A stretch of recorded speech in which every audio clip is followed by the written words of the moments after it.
Este é o Customer Lovers, o podcast da High Platform. Olá, eu sou o Diego Aquino da High Platform. E eu sou o Leonardo Palota, Head da High Academy, a primeira escola de Customer Experience do Brasil. Bom, atualmente não existem mais equipes com profissionais de perfis parecidos, né? A diversidade é algo que faz parte das organizações de sucesso e isso inclui gênero, idade, personalidade e muitas outras características.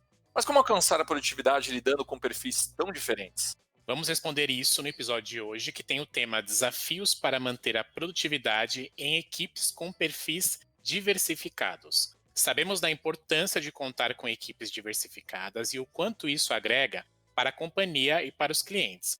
Mas queremos discutir as métricas, as boas práticas e, claro, como deixar os colaboradores, a empresa e os clientes satisfeitos. E para tirar todas as nossas dúvidas, temos aqui a Lilian Oliveira. Ela é Head de Customer Success e Care da Waricard Brasil. Lilian, seja bem-vinda. Conta um pouquinho da sua história na Waricard. Oi, pessoal. Primeiro, muito obrigada pelo convite. Estou muito feliz de estar aqui com vocês finalmente, né? E falando um pouquinho aqui de mim, essa parte é meio até estranha, né, gente? É meio esquisito a gente falar da gente mesmo, mas vamos lá. Eu gosto de falar que eu sou muito apaixonada por Customer Success, Customer Experience, Customer Support, né? Eu sou formada em Publicidade e Propaganda pela UFMG, lá de Minas. Se meu sotaque não tiver entregado ainda, eu sou mineirinha, né, lá de BH. E eu fui uma das primeiras pessoas aqui no Brasil que começou a fazer CS, né, lá em 2014. Pouca gente estava fazendo. E eu já estou com aí mais de 6 anos de experiência nessa área, né? Atualmente eu trabalho como mentora, professora de CS, né, tanto para empresas quanto para profissionais. Tenho aqui alguns mentorandos no meu coração, algumas empresas aí que a gente está construindo projetos bem legais juntos. Participo de muito evento nacional, internacional. Vocês falaram, eu sou Head de Customer Success e Care na Waricard, né, no meu emprego aqui full time. Atualmente a empresa mudou de nome, agora nós somos Moip, uma empresa do grupo PagSeguro. Estamos muito felizes aí com essa mudança que aconteceu no ano passado. E em 2020 também eu fui eleita uma das top 100 estratégias de sucesso no mundo, que foi uma surpresa maravilhosa. Estourei champanhe, chorei, fiquei muito feliz. Eu acho que foi um marco aí na minha história trabalhando com o CS, que é essa profissão que eu odeio amar. Muito legal, Lilian. Agora, assim, olhando equipes, né? Uma visão de equipe, como é que a gente consegue garantir a produtividade em uma equipe com diferentes perfis de pessoas, né? Incluindo idade, gênero, habilidades? Então, pessoal, aqui no meu time, né, da Moip, vou passar a falar Moip agora, né? Porque é muito diversificado mesmo, como vocês falaram, né? Eu tenho um time aqui que vai trabalhar com suporte de clientes, que é aquele time que fica no telefone, no chat, no e-mail, das 9 às 18, que está respondendo os chamados dos clientes quando eles têm algum problema, quando eles precisam de alguma ajuda, né, para resolver uma dúvida. E no meu time de Customer Success, a gente tem um perfil profissional que é mais comercial, que é um perfil que precisa ter esse lado analítico bastante aflorado, para eles conseguirem agregar valor para os clientes, né? E aí, como é que eu garanto que esses dois perfis tenham bastante produtividade, né? Para mim, gente, Customer Success ele é muito mais sobre números do que sobre relacionamento em si. Por quê? E aqui falando de Customer Success, incluindo a parte de suporte também, né, gente? Que, né, o suporte faz parte de uma estratégia de Customer Success. Então, tudo tem que estar muito bem metrificado, tudo tem que ser medido. Né? E aqui a gente tem um set de métricas muito diferentes para cada um desses dois times. Quando eu falo do meu time de Customer Care, que é o time de suporte, eu falo de métricas como quantas chamadas a pessoa conseguiu responder no dia. Eu falo, por exemplo, do CSAT, né, que é aquela pesquisa de satisfação que é enviada para o cliente logo após o chamado, né? Depois que ele tem uma dúvida resolvida, um problema resolvido. A gente acompanha muito, por exemplo, quantas ligações cada um dos meus analistas de suporte recusaram, quantos chats eles conseguem abrir por vez, que o chat é uma conversa um pouco assíncrona, né? Enquanto você espera o cliente responder, você pode estar respondendo outro cliente, né? Então, aqui no suporte, a gente busca muito ter esse casamento entre produtividade e qualidade com uma série de métricas super complexa que a gente acompanha aqui, e todas elas, claro, muito baseadas por analista, para que eu possa dar feedback que vai ajudar com que aquele profissional cresça como profissional, como pessoa, e que também vai ajudar que a empresa tenha suas metas alcançadas. Enquanto aqui no time de Customer Success, a gente tem métricas que são mais relacionadas ao lado comercial da nossa relação. São métricas de volume, de vendas, né? Como a Moip é uma empresa de pagamentos, a gente precisa garantir que os nossos clientes estão vendendo cada vez mais, né? Se o cliente está vendendo andando de lado ou está vendendo menos, para ele isso é um problema. Para a gente também, porque a nossa receita cai, mas para ele é pior ainda, né? Então a gente precisa garantir ali que esse cliente está vendendo cada vez mais e a gente acaba acompanhando a conversão desses pagamentos, quantos reembolsos esse cliente faz, quantos chargebacks, né? Que é aquela contestação do cartão. Ele tem para garantir que a gente está olhando de fato para aqueles números que são importantes para a operação do cliente. Isso é quando a gente fala aqui muito da parte de negócios, né, gente? Produtividade, etc. Quando eu falo dos perfis das pessoas, né, e das pessoas mesmo, não dos profissionais, eu lidero pessoas que têm dos 18 anos de idade até os 50. Então, assim, a gente tem perfis muito diferentes, tanto em idade, a gente tem mulheres, a gente tem homens, a gente tem trans no time, a gente tem pessoas LGBTQ+, então a gente precisa enxergar para essas pessoas não só como profissionais, eu preciso olhar também para o contexto daquela pessoa, né? Eu preciso entender individualmente o que eu como líder e o que os meus líderes também no time precisam fazer para que cada um desses profissionais se sinta parte do negócio e que eles se sintam evoluindo tanto como pessoas como profissionais. Eu gosto de pensar muito que numa estratégia de Customer Success, vocês podem trazer assim o papa do Customer Success, vocês podem trazer o melhor profissional de CS do mundo para a empresa. Se essa pessoa não conseguir engajar o time, ela nunca vai conseguir fazer sucesso do cliente. Porque é o time que está na linha de frente. É o time que consegue entregar todo aquele ideal que você monta no seu planejamento de CS. Então, quando a gente olha, eu preciso ter, né, resumindo, um set de métricas que me ajude a acompanhar como está o desempenho dessa pessoa, principalmente na produtividade e qualidade. Essas duas coisas elas não podem caminhar separadamente. E eu também preciso dar uma gestão que apoie esse profissional de maneira individual. Então, aqui eu tenho 2 coordenadores sêniores e eu tenho supervisores que cada um desses coordenadores e supervisores tem um grupo de pessoas pelas quais eles são responsáveis e eles têm reuniões semanais com essas pessoas para falar de carreira, dar feedback sobre as metas, sobre os resultados, para a gente falar o que essa pessoa precisa melhorar como soft skill. Então, no time de CS, por exemplo, olha, você é muito bom em análise, mas você peca quando você vai apresentar, por exemplo, uma análise que você fez para o cliente. Então, vamos trabalhar aqui essa maneira sua de apresentar. Então, basicamente, a gente tende a olhar muito individualmente para o profissional, mas os números e as métricas me ajudam a entender a maneira geral, o que eu preciso fazer como ação para trabalhar na produtividade da empresa.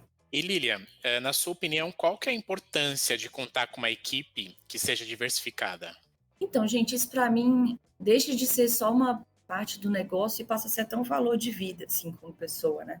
Quem me conhece um pouco mais de perto sabe o quanto é importante para mim falar de causas como inclusão e diversidade mesmo. Falando do ponto de vista do negócio, né? Eu vi uma palestra do Obama no VTEX Day, gente, até chorei nessa palestra, que ele fala sobre isso, né? Diversidade e inclusão. E ele fala que a partir do momento que a gente deixa de contratar uma equipe diversa, a gente está perdendo mão de obra, né? E são pessoas que são geniais, são pessoas que estão acostumadas a lidar com adversidades na vida. Né? No meu time, esse pessoal LGBTQ+, quantas pessoas não foram expulsas de casa, quantas pessoas passaram por situações extremamente difíceis, assim, com os próprios gestores, onde o gestor de outras empresas, né, virou para essa pessoa e falou assim, olha, você tem que parar de ser quem você é, porque essa pessoa não cabe aqui. Então, essas pessoas elas estão acostumadas a lidar com diversidades e muitas vezes elas conseguem trabalhar muito melhor, de maneira muito mais criativa para resolver um problema, para resolver uma questão com o cliente. Às vezes elas conseguem ser até mais empáticas do que alguém que nunca passou por adversidades tão extremas quanto essas pessoas, né? Então, o Obama, ele falou um pouco disso na palestra do VTEX Day, e para mim, assim, aquilo me tocou de uma maneira muito pesada, assim, a ponto de eu chorar no meio da palestra, todo mundo me olhando, assim, Lilian, o que é isso? Você está chorando numa palestra? E isso, para mim, assim, é um ideal de vida mesmo. E para reforçar isso, gente, em 2019, eu fui para a Pulse, que é aquela maior conferência de Customer Success do mundo, né, que a Gainside faz, lá em São Francisco, foi super legal. E a gente fomos em um grupo, né, de líderes de Customer Success, um grupo de executivos, e a gente conseguiu visitar várias empresas do Vale do Silício.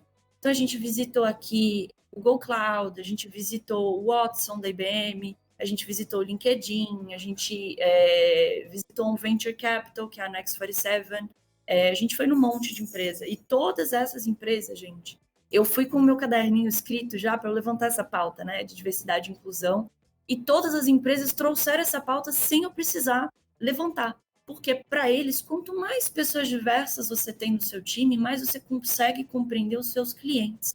Porque o seu cliente também, provavelmente, ele é diverso. Também tem pessoas na empresa do seu cliente que trabalham, que têm 50 anos de idade, pessoas que estão super novas, jovens aprendizes.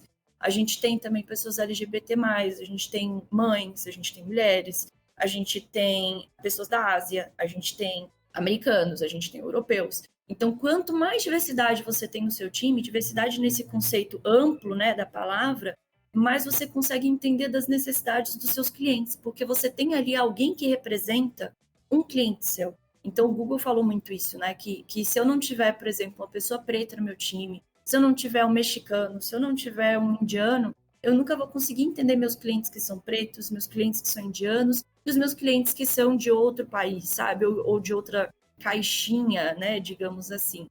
Então, para mim, eu acho que isso se transmite muito na prática, né? Quando a gente tem um time diverso, a gente consegue ter diferentes pontos de vista de uma mesma questão, né? Então, para mim, é primordial que a gente tenha essa diversidade no time.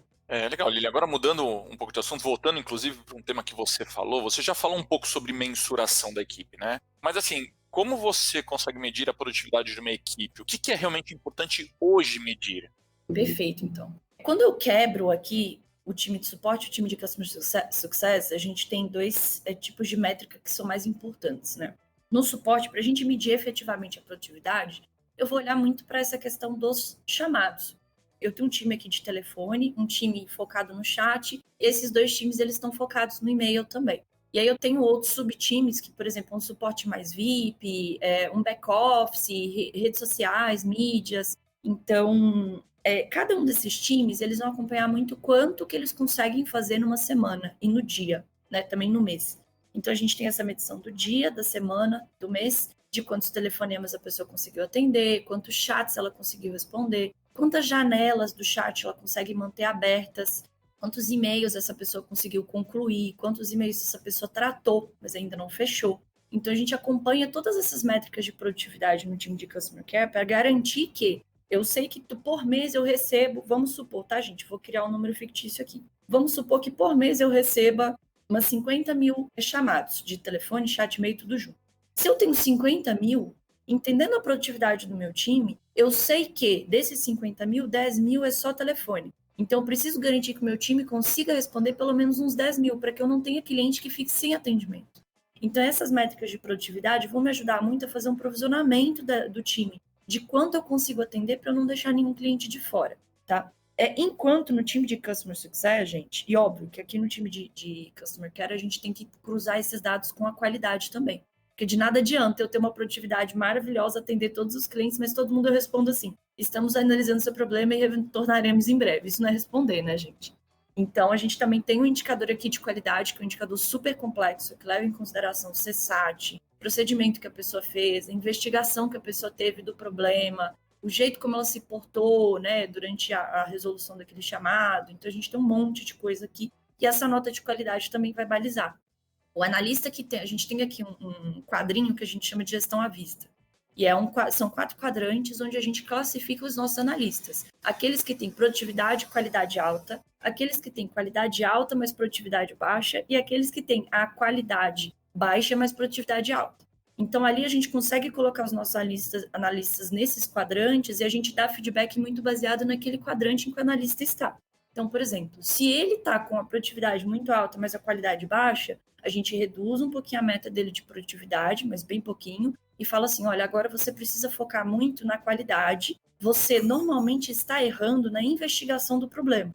Quando você vai investigar o problema, você acha que é um problema, só que ele é outro, na verdade, porque te faltou analisar, por exemplo, os pontos A, B, C. Então, foca melhor aqui na sua investigação do problema, que sua nota de qualidade vai melhorar, para você ir para aquele quadrante melhor, que é o quadrante de alta produtividade e alta qualidade. Tá? Então, basicamente, gente, o resumo da medição de produtividade no Customer Care é esse. Para o Customer Success, o nosso resumo de produtividade ele está muito relacionado às métricas, tanto comerciais, quanto algumas outras métricas aqui, que a gente chama dos lead indicators de Customer Success. Então, os comerciais, no nosso caso, vai ser a receita da empresa, o churn, a gente vai olhar também quanto que o percentual de receita que está ficando para o Wirecard, né, que aí já é uma métrica mais específica do meio de pagamentos, que a gente chama de take rate, né? E a gente vai analisar também um indicador que eu acho muito interessante, que é o account coverage. Eu tenho aqui, cada um do time de CS, cada CSM tem uma carteira de clientes, né? E essa carteira de clientes, eu vou medir se essa pessoa consegue entrar em contato pelo menos uma vez por mês com todos os clientes. E aí, ela conseguindo entrar em contato uma vez por mês com todos esses clientes, ela tem 100% de account coverage. Se ela só entra em contato com 80% da carteira dela dentro de um mês, é 80% account coverage dela. Então, aqui a gente tem diferentes faixas de clientes, onde a gente tem uma faixa que a gente chama de mid-touch, uma faixa que a gente chama de high-touch e uma faixa que a gente chama de key account, tá? O mid-touch, o account coverage, ele pode ser um pouquinho menor, porque a carteira de clientes ela é maior. Então, o nosso account coverage do mid-touch, ele fica aqui entre 70% a 80%, 85%. O high-touch, a gente já vai ali para uns 85%, 90%. E que account tem que ser 100% esse account coverage. É a meta ideal, gente, para medir produtividade no time de Customer Success? Não. Por quê? Se um key account meu falar com um key account, xingar ele, ligar, vamos supor, tá, gente? Deus me livre que isso aconteça, mas se um key account meu ligar e xingar o cliente, colocar lá no sistema de CS que a gente usa, né, que é a Sense Data, falei com o cliente tal, ele fez um account coverage, ele cobriu aquele cliente. Então, o ideal, gente, seria eu conseguir medir aqueles contatos que realmente são positivos para o cliente. Só que hoje, atualmente, eu não consigo fazer essa distinção tão facilmente. Então, o ótimo é inimigo do bom, né, gente? Então, por isso que hoje a gente trabalha com account coverage e falou uma vez por mês com o cliente, tá? Mas o nosso plano para o futuro aí é mudar o tipo de contato. Eu só vou contar aqui. Aquela pessoa falou com aquele cliente se ela fez um contato que eu considero que é positivo para o cliente, tá? Então, esse é um indicador legal que a gente acompanha no time de CS, o account coverage. Outro indicador legal que a gente acompanha muito são os clientes que estão em risco e os clientes que estão em oportunidade. O que é isso? Os nossos clientes em risco são aqueles clientes que têm um health score baixo, tá? Que é aquela pontuação de saúde do cliente que está baixa. E são aqueles clientes que a gente tem vários lead indicators que vão colocar esse cliente em risco. Então, a gente fez vários estudos aqui com a nossa base e a gente percebeu aqui uma série de 5 gatilhos que me dizem que se o cliente engatilhar qualquer uma dessas regras, ele está em risco. Por exemplo, eu tenho um e-commerce que ele fatura todo mês R$1 milhão, mais ou menos R$1 milhão, tá? Aí um mês, ele, ao invés de faturar 1 milhão, ele fatura 750 mil. Isso vai automaticamente colocar esse cliente em risco. Imagina, gente, vocês têm um e-commerce, vocês estão acostumados a faturar ali 950 mil, 1 milhão, 1 milhão e 100, aí do nada vocês faturam 750 mil. Isso é um problema muito grande, né, para esse líder de e-commerce e também para o Wirecard, porque a gente vai perder a receita daquele cliente, né? Então, a gente tem esse gatilho do faturamento do cliente, a gente tem um gatilho de conversão. Se a conversão cai também, esse cliente automaticamente vai para o risco. Mesmo que às vezes o health score dele esteja bom, esse gatilho também coloca o cliente em risco. E aqui tem outros que são bem específicos do nosso mercado de meio de pagamento. Não sei se vale a pena trazer aqui, mas enfim, a gente tem 5 gatilhos, fora o health score, que vão classificar esse cliente como em risco. A partir do momento que esse cliente está em risco, a gente acompanha com cada CSM qual que é o plano de ação que está sendo feito para tirar esse cliente do risco. Então, assim, o faturamento dele está caindo, vai lá, faz um estudo, entende de por que está caindo o faturamento. É porque a região de São Paulo parou de comprar do cliente? É porque o ticket médio dele caiu? É porque ele teve uma conversão menor realmente? Porque ele começou a sofrer fraude? Então, essa pessoa tem que fazer um estudo, apresentar para o cliente, montar um plano de ação com ele, tirar esse cliente do risco. E a mesma coisa, gente, para o outro lado, para o lado bom, né, que é o lado da oportunidade. Se o cliente está com um health score acima de 80 pontos, que é um health score alto para a gente, e não tem nenhum gatilho de risco ativado, a gente considera que esse cliente está pronto para fazer um upsell ou um cross-sell com a gente. Então, essa pessoa ela vai lá, encontra uma oportunidade, encontra uma dor nesse cliente para que ela possa resolver, e a partir daí ela faz um up ou um cross-sell. E aqui vale, gente, colocar que o meu CSM ele identifica a oportunidade só. Quando a oportunidade existe de fato, a gente joga para um time de expansão, que também está sobre a gestão aqui do time de Customer Success, que essa pessoa vai lá e fecha essa oportunidade com o cliente, tá? Então, acho que os sets de métrica que a gente acompanha aqui muito nesses dois times são esses, de produtividade e qualidade para o Customer Care e para o Customer Success são indicadores, lead indicators, né, do nosso negócio, e os indicadores que são comerciais de fato, né, churn, receita, volume, o take rate, que é o percentual do volume de vendas que fica para o Wirecard, né. Então, acho que basicamente são esses indicadores aí. E Lilian, quais são as estratégias para a gente conseguir aumentar a produtividade e sem aumentar o turnover, que é um grande problema nas operações hoje? Nossa, maravilhosa essa pergunta. Eu acho que é a pergunta de R$1 milhão, né? Porque, realmente, gente, quando a gente fala de produtividade, principalmente num time de Customer Care, as pessoas elas já automaticamente relacionam isso com o call center tradicional. E aí elas acham que elas não vão ter mais capacidade de trabalhar num problema, de construir um processo, de ver efetivamente o efeito que o trabalho delas causa na empresa, né? Porque a grande crítica dos profissionais aí de atendimento ao cliente aos call centers tradicionais é que você fica muito amarrado, né? Que existe tanto processo, mas tanto processo que você já nem sabe mais o que você está fazendo. Você abre aqui um script na sua tela e você começa a repetir o script aqui. Olá, tudo bem? Aqui é a Lilian, da empresa Moip. Então, qual é a sua dúvida? O negócio fica um pouco robótico. Você passa a esquecer que você tem que entender profundamente a dúvida do cliente, você entra naquele script. Então, por isso que isso gera turnover, né? Que isso faz com que o profissional perca completamente aquele senso de participar, aquele senso de fazer parte, né? Tem aquela expressão que o pessoal de startup gosta de usar muito, que é o dor de dono, né? Eu, particularmente, não gosto muito dessa expressão, mas eu acho que ela cabe aqui no contexto, né? A pessoa perde, assim, um pouco dessa sensação dela fazer parte do negócio e passa a ver o trabalho como aquele lugar que ela tem que sentar numa cadeira das 8 às 17, para que ela precise ganhar o salário dela para fazer outras coisas, né? E eu acho que aí o trabalho começa a ficar ruim. Então, nesse caso, gente, como que as ações que eu faço para tentar quebrar um pouco disso? Eu fazer o tempo todo um cheque de sanidade, né, com o time. E aqui, quando eu falo, gente, o time é o time mesmo, tá? São os analistas, desde a pessoa que é jovem aprendiz até minha coordenadora mais sênior, que tem 50 anos hoje. A gente faz um cheque de realidade assim, gente, esse processo que a gente vai implementar aqui faz sentido? Isso é uma dor para vocês que são analistas? Você está atendendo o telefone, ouvindo o cliente gritando o dia inteiro? Isso é uma dor? Como é que eu melhoro a vida de vocês? Me falem.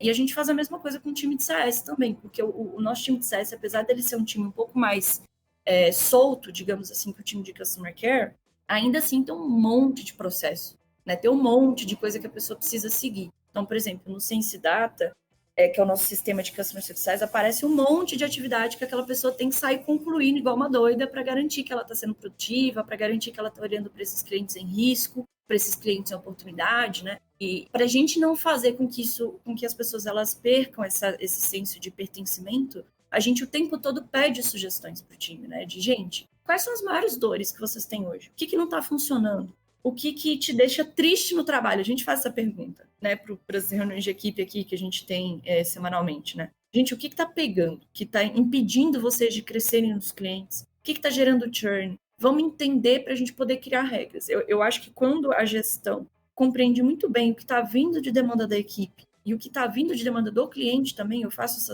essas rodadas com os nossos clientes mais próximos aí de tempos em tempos, isso garante com que as pessoas tenham esse senso de pertencimento e a gente não tenha um turnover tão alto. No ano passado, meu turnover desses dois times ele foi super baixo. Então, acho que alguma coisa certa a gente está fazendo aqui. Eu ainda acho que eu não resolvi o problema efetivamente, né? Então, por isso que eu falei que a pergunta de R$1 milhão.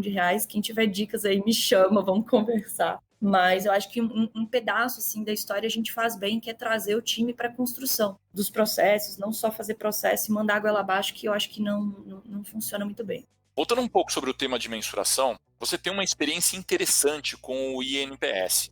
Quais são as dicas para as empresas que também buscam bons resultados através dessa metodologia?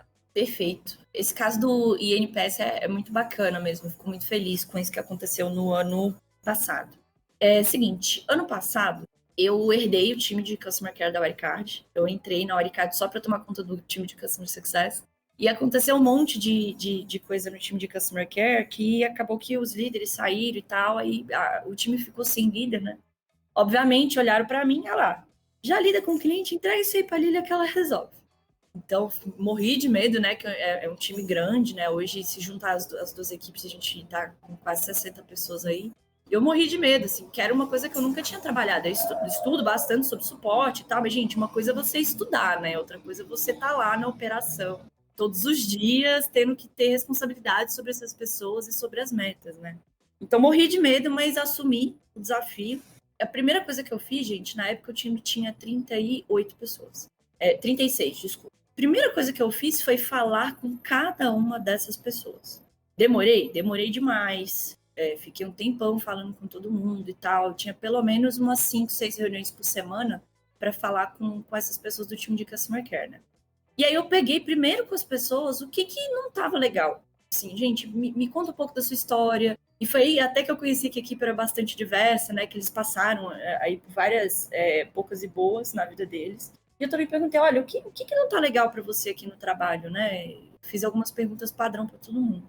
Uma dessas perguntas também era assim, olha, se você estivesse no meu lugar, qual ação você tomaria? Saiu muita coisa legal disso aí, gente. E aí eu percebi que as pessoas, elas estavam sentindo falta de um acompanhamento, de uma direção, mais próxima mesmo, né? E aí eu trouxe uma coordenadora, a Sirlene, que hoje está aí na coordenação sênior do time, é uma pessoa fantástica. E aí, a gente, com a chegada da Sirlene, ela começou a dar mais feedbacks com mais frequência, e a gente começou a dar feedbacks muito mais direcionados. Então, por exemplo, esses quadrantes que eu falei para vocês do gestão à vista surgiram com esse estudo que a gente fez. A gente começou a aplicar feedback. Cada um dos supervisores que tinha um time, eles tinham uma meta semanal de feedback para as pessoas. E a gente também decupou um pouco esse feedback. Ao invés de eu só falar assim, olha, a sua produtividade está boa, mas a qualidade está ruim, melhora a qualidade, a gente passou a falar o seguinte, olha, a sua produtividade está boa, mas a qualidade você precisa melhorar no seu tom de voz. Hoje o seu tom de voz ele não está sendo muito convincente, você não consegue passar a informação que você precisa passar para o cliente com confiança. O cliente ainda fica com dúvidas, ele ainda não entende muito bem por que ele tem que fazer aquilo, ou por que ele não pode fazer aquilo. Então, você precisa melhorar essa parte convincente do seu tom de voz. Então, a gente passou a decupar muito mais o feedback e ficou muito mais fácil para os analistas perceberem, né, o que eles tinham que melhorar. Fora isso, cada uma das pessoas agora sabe qual que é a meta da semana, qual que é a meta do dia, no que ela está errando, o que ela precisa melhorar. Então, quando a gente passou a dar feedback mais segmentado, o nosso INPS foi de -7 para 60 e tralalá. Isso no intervalo curto de tempo. Então, foi muito legal, porque, assim, é uma coisa tão simples, né, gente? Falar com a pessoa, putz, é tão básico isso, né? E trouxe um impacto gigantesco aqui. E óbvio que se meu INPS melhora, meu CSAT melhora, a forma como as pessoas estão tratando os clientes melhora bastante. Então, eu fiquei bastante feliz com esse resultado. Acho que eu devo muito aí a Sirlene e aos supervisores do time que conseguiram colocar isso aí em prática. Mas, basicamente, foi isso, assim, foi feedback, gente, e decupar esse feedback que o analista entenda o que precisa ser melhorado. Muito bom, Lilian. Bom, nesse episódio a gente falou sobre produtividade, que é um tema mega importante e muito debatido nas centrais de relacionamento com o cliente. E eu queria agradecer você, Lilian, por compartilhar tanto conteúdo positivo aí e que vai ajudar bastante nossa comunidade. Eu queria deixar um espaço aqui aberto para você dar uma mensagem final para os nossos ouvintes. Perfeito, gente. Eu agradeço demais o convite, foi super legal, estou super feliz de estar aqui com vocês. Uma mensagem final que eu dou, trabalhando para o pessoal que trabalha aí com o sucesso do cliente, né? Eu sempre dou essa dica no final dos meus cursos, né? Gente, não pira o cabeção, pelo amor de Deus. Porque quando a gente está nessa profissão, a gente percebe um monte de coisa que precisa melhorar na companhia. E aí parece que a gente vai querer aquecer o oceano de uma vez só. E, gente, aquecer o oceano de uma vez só não dá. Você vai ficar doido, mas você não vai conseguir aumentar nem 0,001%. Então, escolhe as batalhas que vocês querem lutar. Pensa assim, coloca os números na mesa e olha o que vai trazer mais resultado. Ai, mas tem um monte de coisa que eu preciso melhorar, eu preciso trabalhar com produto, o comercial está vendendo errado, ai, o time de suporte não está conseguindo a produtividade necessária. Então, assim, gente, coloca os números na mesa, vê o que vai gerar mais resultado para a empresa e começa por aí. Começa pequeno, vai fazendo pequenas ações, porque uma hora, vai demorar um tiquinho, mas uma hora você vai conseguir aquecer esse oceano.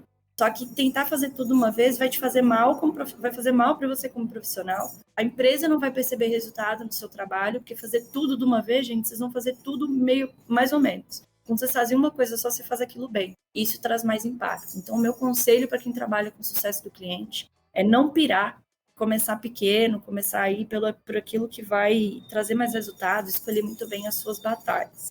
E um recado final que eu queria dar é que eu tenho vários cursos, né, que estão agora abertos para o pessoal que quer entender mais sobre como fazer Customer Success, como liderar uma estratégia de Customer Success. Tem o curso de Customer Success avançado na Seda, vocês podem procurar no site do MBA Seda, né?